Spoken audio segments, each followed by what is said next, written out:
FTP நேயர்களுக்கு வணக்கம். இன்று நம்மோடு நேர்காணலுக்காக இணைந்திருக்கிறார் திமுகவின் கரூர் மாவட்ட தகவல் தொழில்நுட்ப அணி ஒருங்கிணைப்பாளர் குமரன் அவர்கள். சார் வணக்கம். வணக்கம். நாட்டையே உலுக்கிய ஒரு பெருந்துயரமானது கரூரில் ஏற்பட்டு இருக்கிறது. அங்க கிட்டத்தட்ட 41 உயிர்களுக்கு மேல் தாண்டி இப்போது சென்று கொண்டிருக்கிறது. அங்க நடக்கக்கூடிய நிலவரமானது என்னதான் சார் இருக்கிறது? ஊடகங்கள்ல ஒவ்வொரு விதமா இருக்கிறாங்க. அதிலும் குறிப்பா தாவேகா அவங்க சார்புல திமுகவின் சதி என்ற ஒரு பிம்பத்தை உருவாக்கிட்டு வராங்க. உண்மையிலே அங்க என்ன நடக்குது களத்துல இருந்து உங்களுடைய பார்வை? முதல்ல இந்த மாதிரி ஒரு மோசமான சம்பவம் கரூர்ல நடந்தது கரூர் மக்களுக்கெல்லாம் மிகப்பெரிய ஒரு சோகத்தை கொடுத்திருக்கு. ஒரு அரசியல் கூட்டங்கிறது இத்தனை உயிர்களை காவு வாங்கும், இத்தனை பேர் பலியாவாங்க அப்படின்றது யாருமே எதிர்பார்க்கவே இல்லை. கரூர் மாவட்டத்தில் இருக்கக்கூடிய எல்லா கடைகளும் ஞாயிற்றுக்கிழமை அவங்களா இதுக்கு ஒரு சோக நிகழ்வு அப்படின்னு அதுக்கு துக்கம் அனுசரிக்கும் விதமா அவங்களே லீவ் வணிக சங்கமே கரூர் மாவட்ட லோக்கல் கடையடைப்பு பண்ணி அவங்களுடைய இரங்கலை பதிவு பண்ணாங்க. கரூருங்கிற பேச்சு இப்ப நாடு முழுக்க போய் அது ஒரு மோசமான ஒரு சோகமான நிகழ்வு கரூர் மாவட்டத்துக்கு 41 பேருடைய மரணம் கொடுத்திருக்கு. ஆக்சுவலா நம்ம அரசாங்கம், திமுக அரசாங்கம் இப்ப கடந்த பல தேர்தல்களையும் தொடர்ச்சியாக அந்த கூட்டணி உடையாம கண்டினியூ ஆகிட்டே இருக்கு. அந்த கூட்டணி தொடர்ச்சியாக வெற்றிகளை பதிவு பண்ணிக்கிட்டே இருக்கு. இப்படிப்பட்ட சூழல்ல மக்கள் மத்தியில மு.க. ஸ்டாலினுக்கு நல்ல பெயர் இருக்குன்னு தேசிய ஊடகங்களே நிறைய கருத்து கணிப்புலாம் எடுத்து போட்டாங்க. அந்த கூட்டணி உடையவே இல்லை. ஆனா அதே நேரம் எதிரில் இருக்கக்கூடிய அதிமுகல இருக்கக்கூடியவங்க நிறைய பேர் பிரிஞ்சு போனாங்க. பிஜேபி கூட்டணி முதல் வெளியே போயிட்டு திருப்பி பிஜேபிக்குள்ள அதிமுகக்குள்ள வந்தாங்க. அதிமுக இருக்கக்கூடிய 2ஆம் கட்ட தலைவர்கள்லாம் தன்னிச்சையா வெளியே போறாங்க. இந்த மாதிரி பல்வேறு குழப்பத்துல எதிர்கட்சியுடைய கூட்டணி இருக்கும் பொழுது அவர்கள் தமிழ்நாடு முதலமைச்சர் திமுக தலைவர் ஸ்டாலின் அவர்களை எதிர்த்து என்னடா பண்றதுன்னு புலம்பி தவிச்சுக்கிட்டு இருந்த நிலைமையில இந்த நடைபெற்ற ஒரு அசம்பாவிதம், இந்த உயிர் பலி எதிர்கட்சிகளுக்கு திமுக அரசாங்கத்தை குறை சொல்றது கிடைச்ச ஒரு வாய்ப்பா போச்சு அப்படிங்கிறதான் பொதுவான கருத்தாவே இருக்கு. ஏன்னா சம்பந்தமே இல்லாம, ஆதாரமே இல்லாம அவர்கள் அரசாங்கத்து மேல குறை சொல்வது, விஜய் கட்சி தரப்புல இருந்து என்னென்ன கோளாறு பண்ணாங்களோ, என்னென்ன குளறுபடி பண்ணாங்களோ அதையெல்லாம் மறைச்சு, அதையெல்லாம் மூடி மறைச்சு அரசாங்கத்து மேல குறை சொல்லி இத ஒரு அட்வான்டேஜா எடுத்துக்கிட்டு, பொலிட்டிக்கல் அட்வான்டேஜா எடுத்துக்கிட்டு தரக்குறைவான மலிவான ஒரு அரசியலை பண்றாங்க அப்படிங்கிறதா நடுநிலையாளர் பார்வை. இப்ப நான் சொல்றதெல்லாம் விடுங்க, நான் ஒரு கட்சிக்காரன், நான் சொல்றதெல்லாம் விடுங்க. தொலைக்காட்சி மீடியாக்கள்ல பல பத்திரிகைகளுடைய பார்வையுமே இது குற்றவாளி விஜய் என்பதை மறைக்கிற முதல் செயலாத்தான் பாக்குறாங்கன்னு அவங்களே சொல்லியிருக்காங்க. சார், சம்பவ இடத்துல நீங்க இருந்தீங்களா, இல்ல அந்த சம்பவம் நிகழ்ந்ததுக்கு பிறகு அந்த இடத்துக்கு போனீங்களா சார்? நீங்க இல்ல, அங்க நார்மலாவே எதிர்கட்சிகள் இருக்கக்கூடிய கூட்டங்களுக்கு மாற்று கட்சியினர் போகமாட்டாங்க. ஏன்னா அது ஒரு தர்ம சங்கடமான சூழலா இருக்கும். அது நல்லாவும் இருக்காது. இது வரைக்கும் அப்படி போக மாட்டாங்க. ஆனா அந்த கூட்டணி பக்கம்லாம் நாங்க போகவே இல்லை. ஆனா கேள்விப்பட்டதுக்கு அப்புறம் அதோடைய மீட்பு பணிகளுக்காக நாங்க எல்லாருமே மருத்துவமனைகளுக்கு தான் போனோம். எங்க கூட்டம் நடந்த இடத்துல எல்லாம் நம்ம உள்ள நுழையறதுக்கு வாய்ப்பு இல்லை. ஆனா மருத்துவமனைகளுக்கு தான், எல்லா மருத்துவமனையிலையும் ஆட்கள் சேர்க்கப்படுற தகவல் வந்துருச்சு. எல்லா லைவ்லயும் போட்டாங்க. விஜய் பேசும் பொழுது நிறைய பேர் ஆம்புலன்ஸ்ல ஆம்புலன்ஸ்க்கு வழி விடுங்க, அவங்க தூக்கிட்டு போங்க, தண்ணி கொடுங்க, அவரே மைக்ல சொன்னது எல்லாருமே கேட்டோம்ல. அப்பயே நிறைய பேர் ஆம்புலன்ஸ்ல இருந்து ஏற்றிட்டு போக ஆரம்பிச்சிட்டாங்க. அவர் பேசும்பொழுது நிறைய பேர் போக ஆரம்பிச்சிட்டாங்க. அதனால நாங்கெல்லாம் மருத்துவமனைக்கு தான் போய் அங்க ஏதாச்சும் நம்ம பண்ண முடியுமா அப்படிங்கிறத நாங்கெல்லாம் போய் பார்த்தோம். அந்த ஸ்பாட்டுக்குலாம் நாங்க போகல. சார், விஜய் அவர்கள் செந்தில் பாலாஜி அவர்களை எதிர்த்து பேசும்பொழுது அங்க காலணிகள் வீசப்படுவதாகவும் கல்வீச்சு நடந்ததாகவும் சொல்லப்படுது. அதிலும் குறிப்பா திமுக தொண்டர்கள் தாவேக்கா துண்டு அணிந்து அந்த இடத்துக்கு உள்ள நுழைஞ்சிட்டாங்கலாம் சொல்றாங்க. இது ஏற்புடையதா இருக்கா? அது எப்படி ஏற்புடையதா இருக்கு? இப்ப அதைத்தான் நான் சொல்ல வந்தேன் முன்னாடி. நீங்க போனீங்களான்னு என்னைய கேட்டீங்க. அப்ப நான் என்ன சொன்னேன், இன்னொரு கட்சி கூட்டம் நடக்கிறப்ப இன்னொரு கட்சிக்காரன் அந்த பக்கமே போக மாட்டாங்க. அது லோக்கல்ல இருக்கக்கூடியவங்க, இவர் இந்த கட்சிக்காரன் இன்னொருத்தருக்கு தெரியாம போயிடுமா? மாறு வேஷத்துல போக முடியும். இல்ல கெட்டப்ப மாத்திட்டு போக முடியுமா? இதெல்லாம் வந்து அவங்க சொல்லக்கூடிய பொய்கள், அவதூறுகள், ஆதாரமற்ற குற்றச்சாட்டுகள். இதுக்கெல்லாம் ஒரு ஆதாரமும் கிடையாது. யாராச்சும் திமுக காரை வந்து தாவாட்ட துண்ட தோல்ல போட்டுட்டு உள்ள போவானா? இது வரைக்கும் அந்த மாதிரி ஒரு மோசமான கேவலமான சம்பவத்தை வந்து யாராச்சும் பண்ணியிருக்காங்களா? அதுக்கெல்லாம் வாய்ப்பே கிடையாது. அது மிகப்பெரிய அபத்தமான, என்னடா சொல்றதுன்னு தெரியாம எதிர்கட்சிகள் இருக்கக்கூடிய அந்த தாவேக்கா வந்து ஆளுங்கட்சி மேல இருக்கக்கூடிய ஒரு தரக்குறைவான ஒரு ஆதாரமற்ற குற்றச்சாட்டுன்னு தான் பார்க்கணும். குறிப்பா அந்த சம்பவம் நிகழ்ந்த பிறகாக கூட மருத்துவமனைக்கு கூட மாவட்ட செயலாளரோ வேற யாரும் வரவில்லைன்ற குற்றச்சாட்டு இருக்கு. வேற யாராவது உங்களுக்கு தெரிஞ்ச களத்துல இருக்கக்கூடிய ஒன்றியம், நகரத்துல இருக்கக்கூடிய யாரானும் அங்க வந்தாங்களா சார் தாவேக்காவில இருந்து? ஆக்சுவலா இதுல ஒரு முக்கியமானது ஒண்ணு சொல்லணும். அடிபட்டு மயக்கம் போட்டு மருத்துவமனைக்கு வந்தப்போ எப்படி வந்து கரூர் சட்டமன்ற உறுப்பினராக இருக்கக்கூடிய முன்னாள் அமைச்சர் செந்தில் பாலாஜி எப்படி வந்தார்னு சில பேர் கேட்கக்கூடிய கேள்வி முட்டாள்தனத்தின் உச்சம்.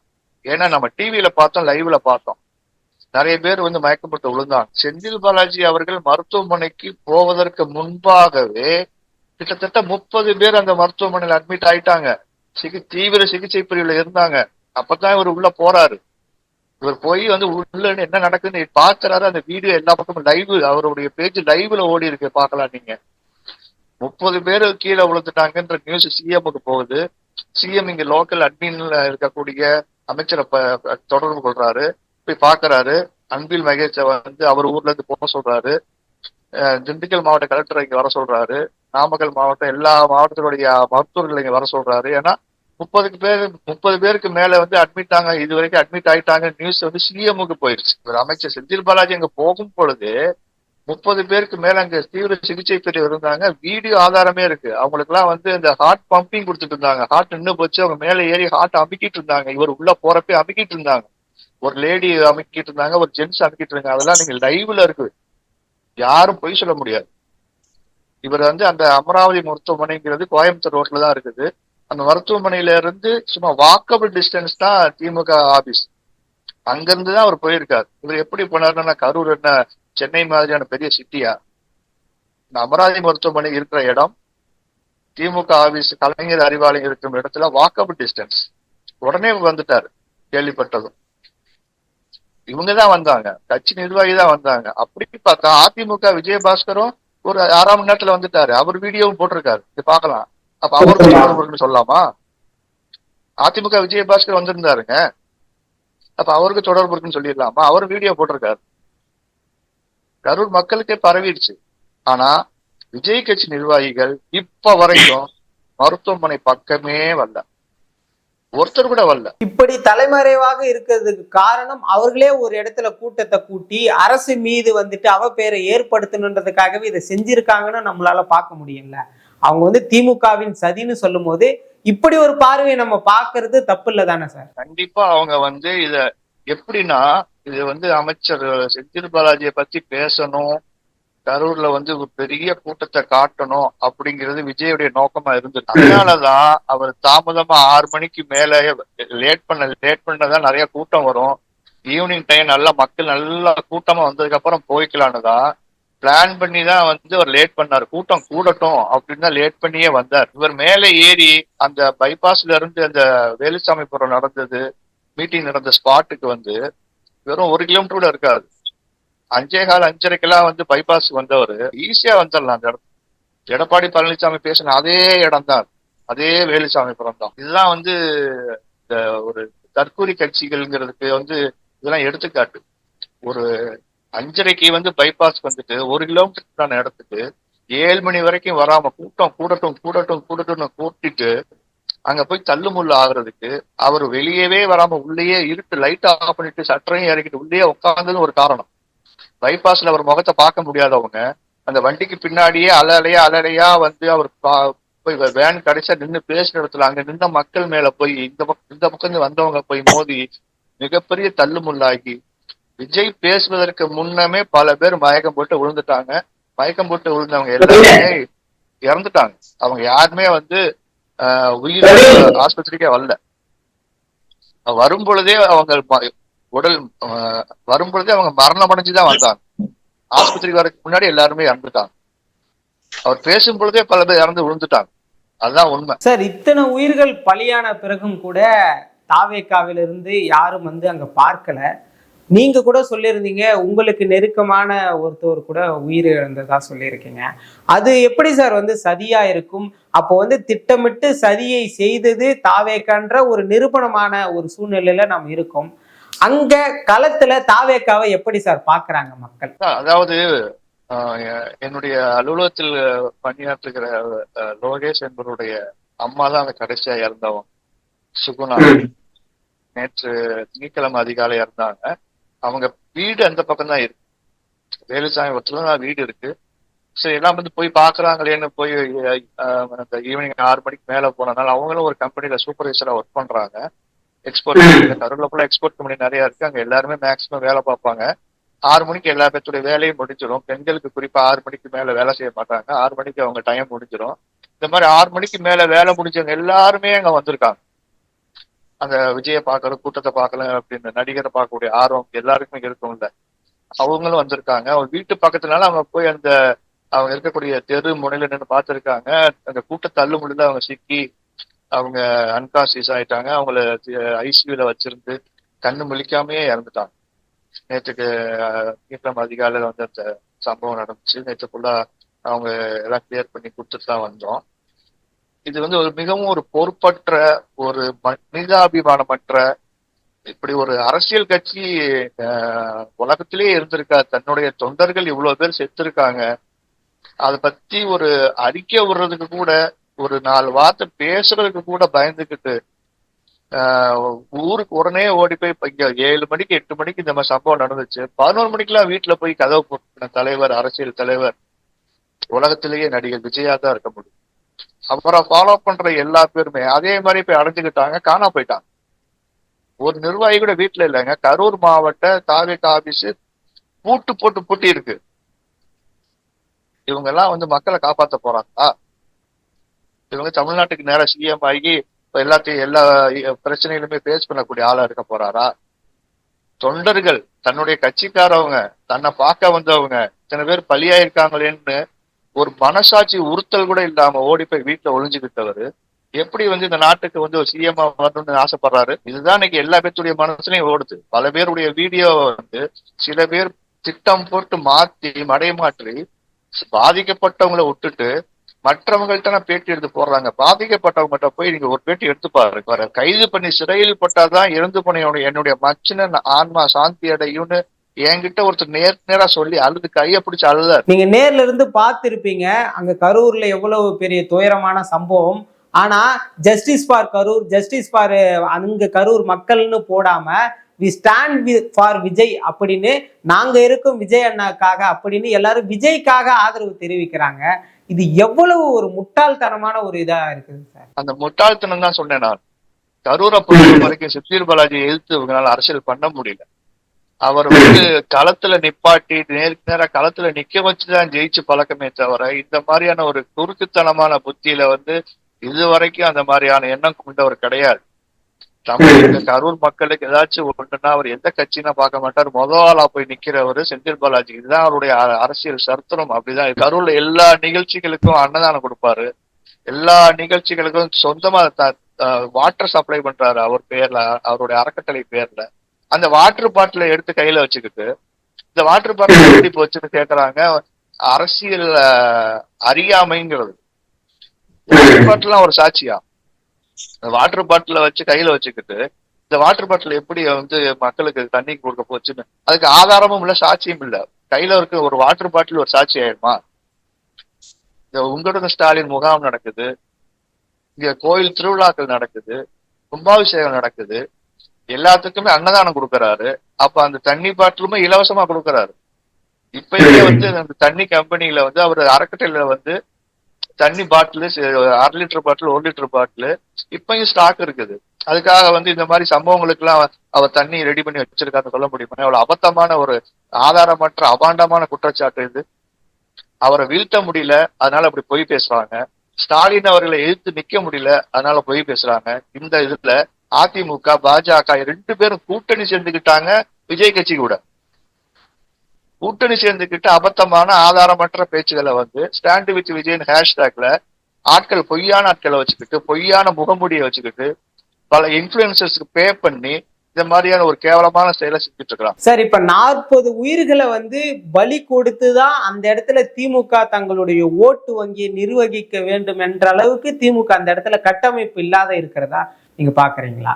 கடந்த 10 தேர்தலையுமே திமுக ஜெயிச்சதுன்னு சொன்னேன். இப்ப நாமக்கல்ல 40 பேர் மயக்க விழுந்திருக்காங்க. அதுல 40 பேர் மேலேயும் அங்க சீரியஸ் கேஸ் இருந்திருக்கு. ஆனா நல்ல வேலை யாரும் சாவல. 40 பேர் அங்க மயக்கம் போட்டு விழுந்திருக்காங்க. நாமக்கல் விஜய் கூட்டத்திலையும் அங்கேயும் எஃப்ஐஆர் போட்டிருக்காங்க. அங்கேயும் மயக்கம் போட்டு விழுந்தவங்க சுமார் 30 பேத்துக்கு மேல, அப்ராக்சிமேட்டா 40 பேத்துக்குள்ள நினைக்கிறேன்.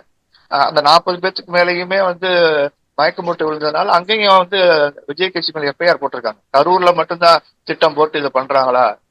வேற எந்த ஊருக்குமே பாதுகாப்பு போலீஸ் சிறப்பாக கொடுத்துச்சுன்னு அரசாங்கத்தை எப்பயும் ஏதாச்சும் ஒரு விஷயத்துல குறை சொல்றக்கூடிய சீமான் சொன்னாரு.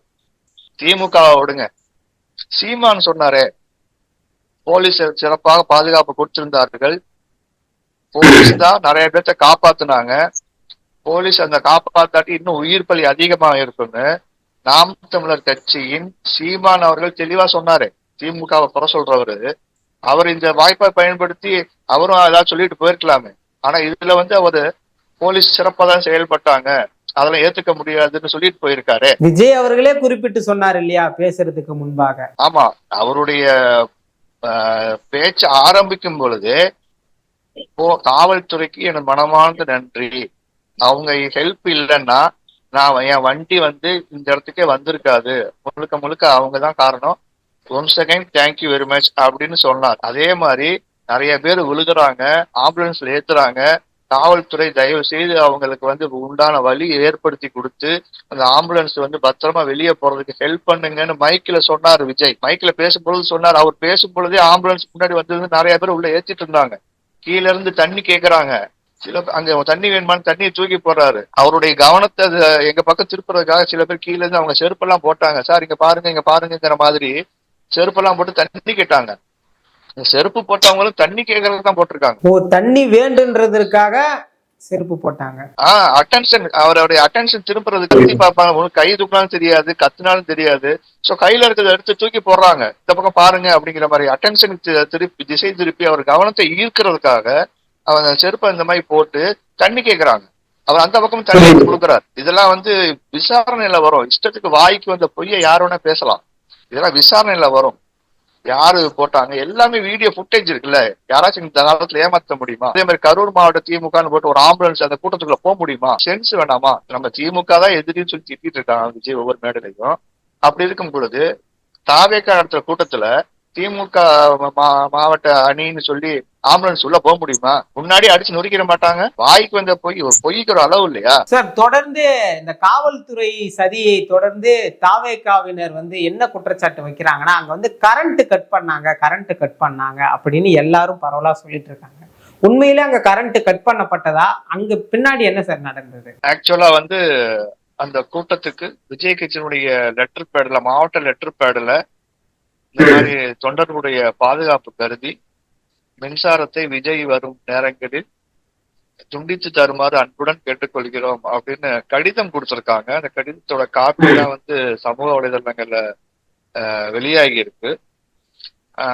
ஆனாலும் அந்த பகுதியில கரண்ட் எதுவும் நிற்பாட்டவே இல்லைன்னு சொல்லி கரூர் மாவட்டத்துடைய பொறியாளர் மேடம் தெளிவா பேட்டி கொடுத்திருக்காங்க. அதுவும் எல்லா செய்திகளே வந்திருக்கு. இந்த மாதிரி நாங்க கரண்ட் எதுவுமே நிறுத்தவே இல்லை, அவங்க கரண்ட் கட் பண்ணுங்க அப்படின்னு கேட்டு இருந்தும் கூட நாங்க கரண்ட் எதுவும் நிப்பாட்டலன்னு சொல்லி அவங்க அந்த மேடம் பொறியாளர் இன்ஜினியர் பேட்டியே கொடுத்துட்டாங்க.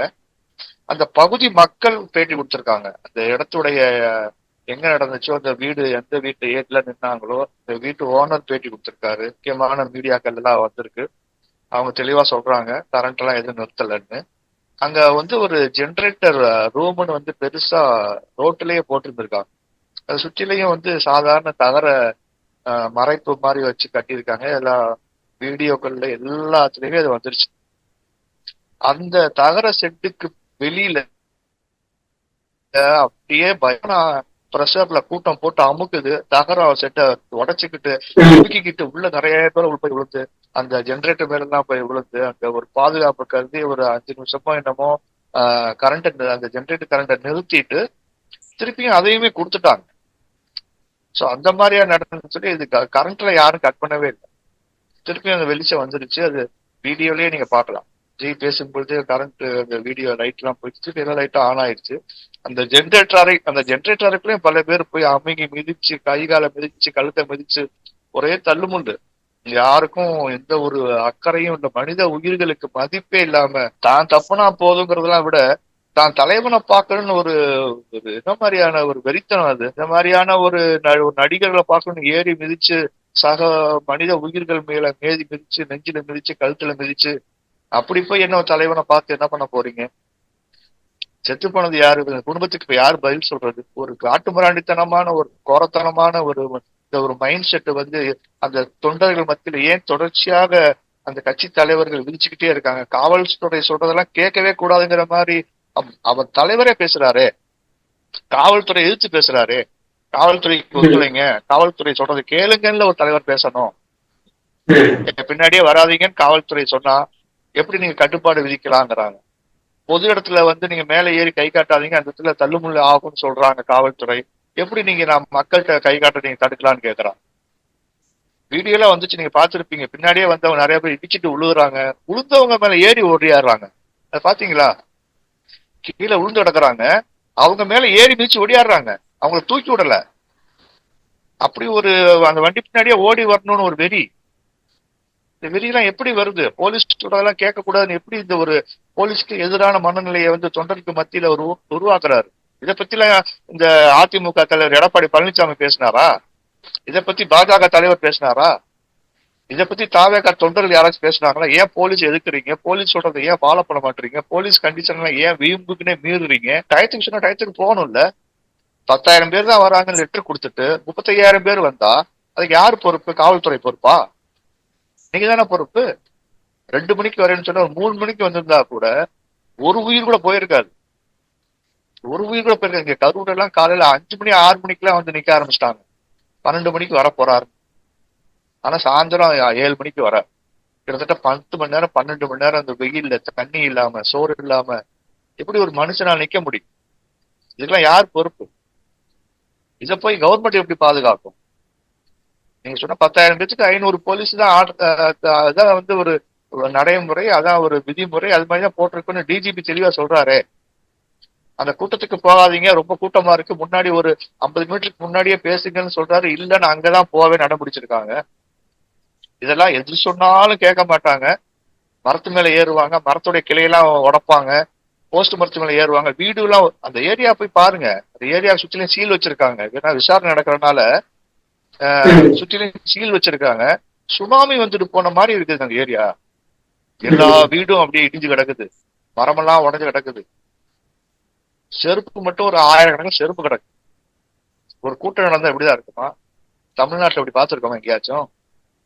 இத்தனை அரசியல் கட்சிகள் இத்தனை கூட்டங்கள் நடத்திருக்க தமிழ்நாட்டுல எங்கேயாச்சும் இப்படி பார்த்திருக்கோமா? ஒரு கட்டுப்பாடு இல்லாத ஒரு வெறித்தனமான ஒரு சைக்கோத்தனமான கூட்டத்துக்கு அவர் ஒரு தலைவரா இருக்காரு. அந்த கூட்டத்தை அப்படியே மெயின்டைன் பண்றாரு. இவங்கெல்லாம் முட்டாள்களா வச்சிருக்கிறது அவரோட நோக்கம். இவர்களுக்கு அறிவு பாதையில திருப்புறதுக்குலாம் அவருக்கு ஐடியா கிடையாது. அவர்கள் இந்த மாதிரியான முட்டாள்களை தான் தலைவரா வச்சுக்கிட்டு அந்த முட்டாள்கள் தலைவராக இருக்க விரும்புறாரு. அதை அப்படியே மெயின்டைன் பண்றாரு. எல்லாருமே குட்டி விஜய். அவர் எப்படி போலீஸ் எதிர்த்து பேசுறாரு, அதே மாதிரிதான் தொண்டர் எதிர்த்து பேசுறான். தலைவர் மரியாதை கொடுத்தாதானே தொண்டர் மரியாதை கொடுப்பான். நீங்க இப்ப நிறைய பாருங்க வீடியோ, இத்தனை காணொலி வந்துச்சு பாருங்க. போலீஸ் கூட சண்டைக்கு போறாங்க, ஆம்புலன்ஸ் மறிக்கிறாங்க, ஆம்புலன்ஸுக்கு வழி விடாம. அதான் ஆம்புலன்ஸ் வர்றது அங்க உளுந்து கிடக்கிறவங்களை காப்பாத்துறதுக்கு தான். ஒரு ஆம்புலன்ஸ் போச்சு, என்னமோ ஆகி போச்சு போல எல்லா ஆம்புலன்ஸும் உள்ள போகுது. இந்த ஆம்புலன்ஸுக்கு யார் தகவல் சொன்னா?